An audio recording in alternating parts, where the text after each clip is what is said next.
सभी दर्शकों को मेरा प्रणाम। आप देख रहे हैं कश्मीर का अनकहा इतिहास और मैं हूं आपके साथ आपका दोस्त रवि धर। हमेशा की तरह आज भी आपके समक्ष प्रस्तुत हुआ हूं एक और संत की गाथा लेकर, जिसने न केवल अपने अनुयायियों की अपितु पूरे समाज के दुख दूर करने में उनकी सहायता की। तो दोस्तों, चलिए आरंभ करते हैं आज का वीडियो। और हाँ, यदि आपने अभी तक हमारा चैनल सब्सक्राइब नहीं किया है तो कृपया लाइक करें, शेयर करें और सब्सक्राइब करना न भूलें।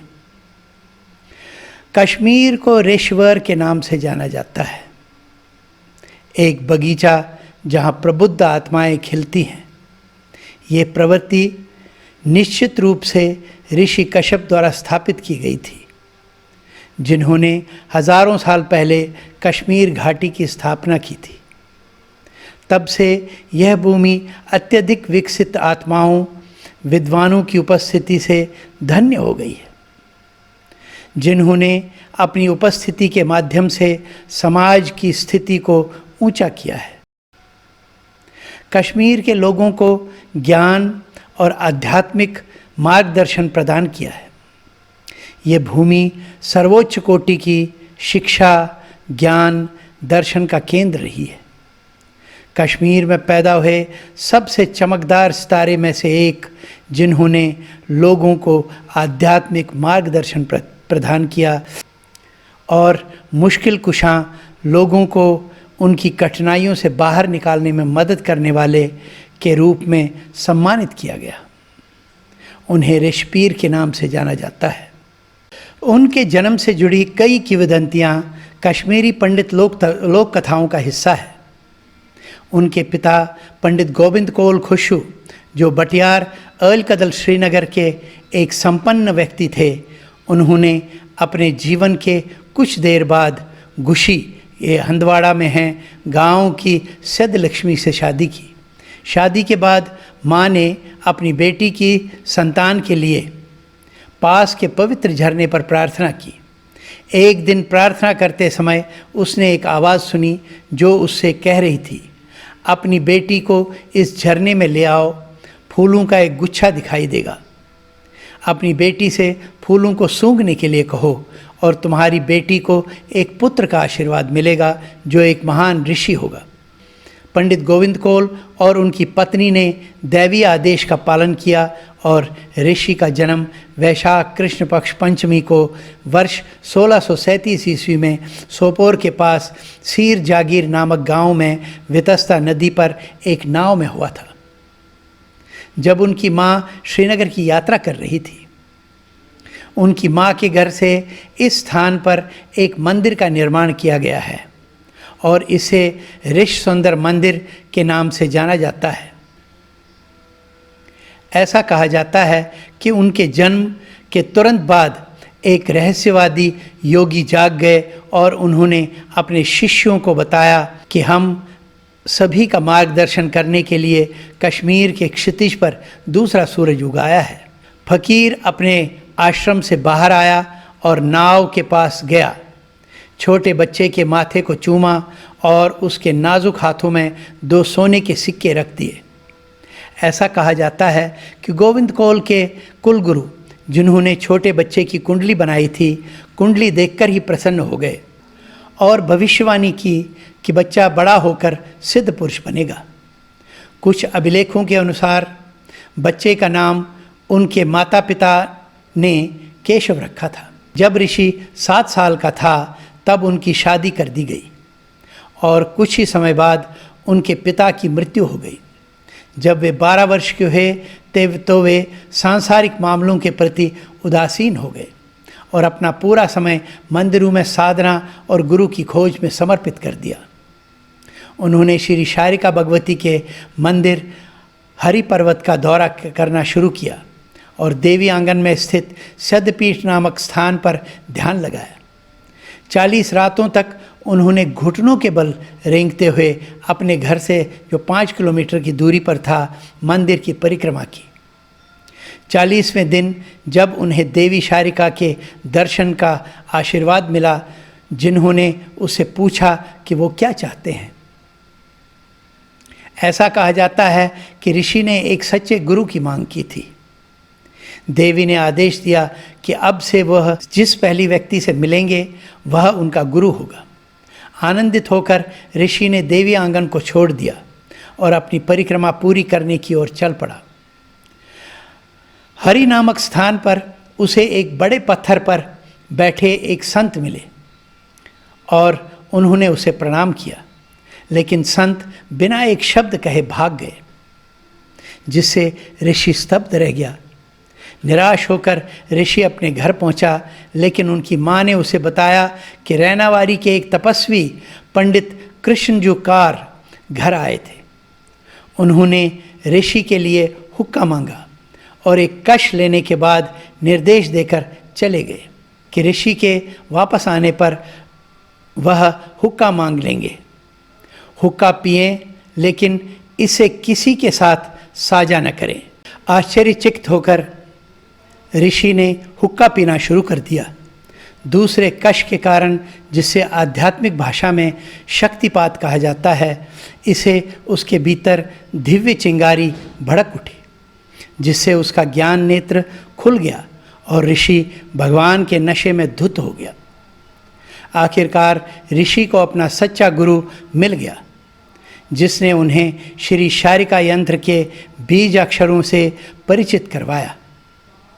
दीक्षा के बाद उन्होंने 14.5 वर्षों से अधिक समय तक एक ही स्थान पर पालथी मारकर बैठकर अपनी गहन साधना जारी रखी।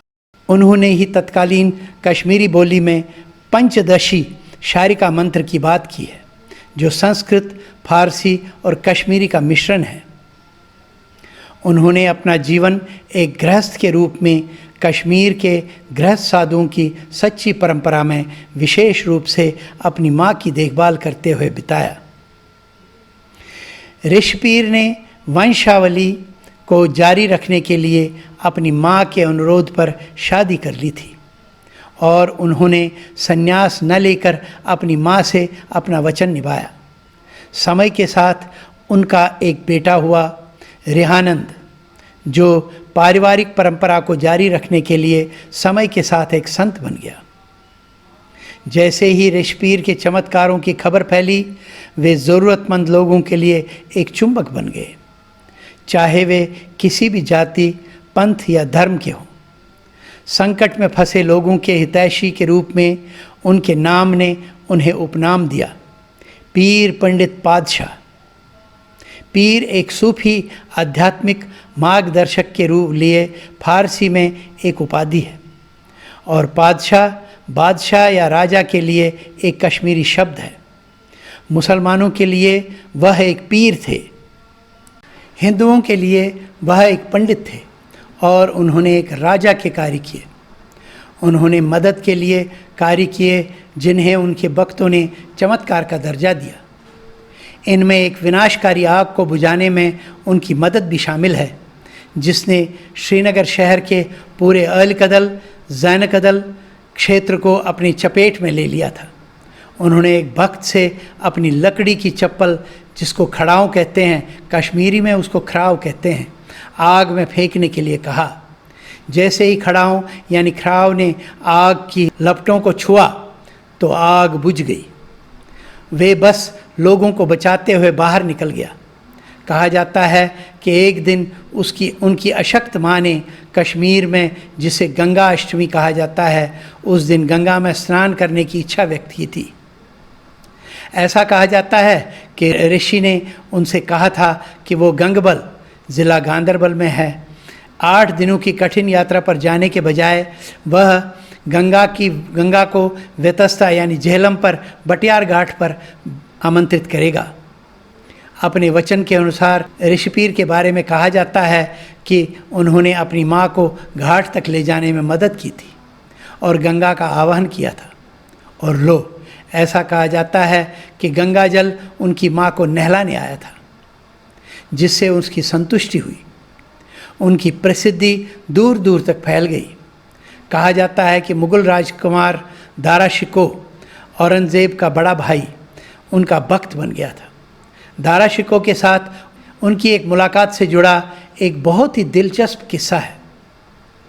राजकुमार ने उन्हें जबरन पर्वत पर परी महल में एक दावत के लिए आमंत्रित किया था। कहा जाता है कि ऋषिपीर साधारण कपड़ों में आए थे और उम्मीद के मुताबिक गार्डों ने उन्हें लौटा दिया। कहा जाता है कि मुर्शिद को न देखकर दारा शिकोह ने ऋषिपीर के लिए एक सशस्त्र अनुरक्षक भेजा था। इस बार वह शानदार कपड़े पहनकर आया था, खासकर लंबी आस्तीन वाली फेरन। जब भोजन परोसा गया तो कहा जाता है कि ऋषिपीर ने अपने कपड़ों पर भोजन चढ़ाते हुए कहा, जीठव नरव खेव साल, हे शानदार वस्त्र, दावत का आनंद लें। कहा जाता है कि इससे दारा शिकोह को शर्मिंदगी उठानी पड़ी और उन्होंने माफ़ी मांगी। कहा जाता है कि औरंगज़ेब के राजा बनने के बाद अपनी संकीर्ण सोच के अनुसार उन्होंने कश्मीर के तत्कालीन गवर्नर सैफ खान को ऋषिपीर को बंदी बनाने के लिए दिल्ली लाने का निर्देश दिया था। ऐसा कहा जाता है कि जब औरंगज़ेब का दूत ऋषिपीर के पास पहुंचा तो उसने उसे सुबह तक इंतज़ार करने के लिए कहा।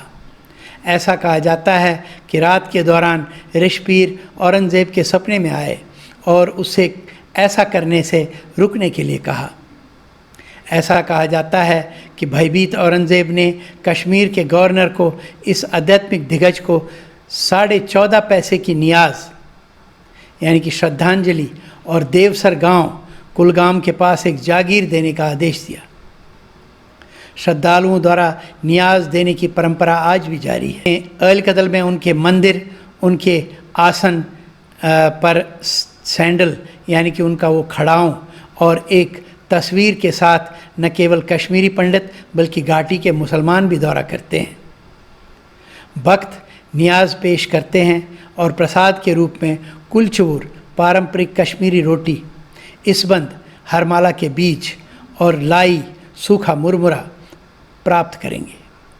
उनका निर्माण दिवस संयोगवश उनके जन्मदिन वैशाख कृष्ण पक्ष पंचमी को मनाया जाता है। श्रीनगर के अल-कदल में उनके साधारण आस्थापन में ये दिन बड़ी श्रद्धा के साथ मनाया जाता है। कश्मीरी पंडित पलायन के बाद देखभाल करने वाले परिवार का एक हिस्सा जम्मू में स्थानांतरित हो गया और ऋषिपीर से जुड़े कुछ अवशेषों के साथ एक आश्रम की स्थापना की।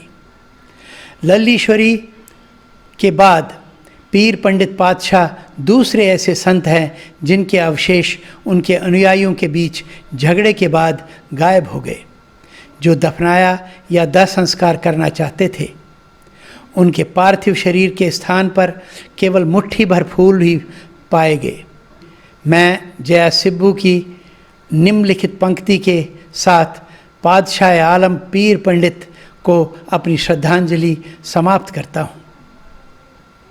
ऋषिपीर छु कशरन हुंद जीनत, तति नेरान छ कोसम त यंबर जले, ख्राव खोरुक दर्शन छुयो गनीमत, मोहब्बत सोजहस अस मलय। ऋषिपीर ने 325 साल पहले इस नश्वर दुनिया को छोड़ दिया था, फिर भी कश्मीरी पंडित डायस्पोरा के लिए उनसे जुड़ी आभा अभी भी कायम है। यह पेंटिंग कश्मीर के इस श्रद्धेय संत पीर पंडित पातशाह को मेरी विनम्र श्रद्धांजलि है। आपको हमारा ये वीडियो कैसा लगा कमेंट बॉक्स में अवश्य लिखें। तब तक जय हिंद, वंदे मातरम।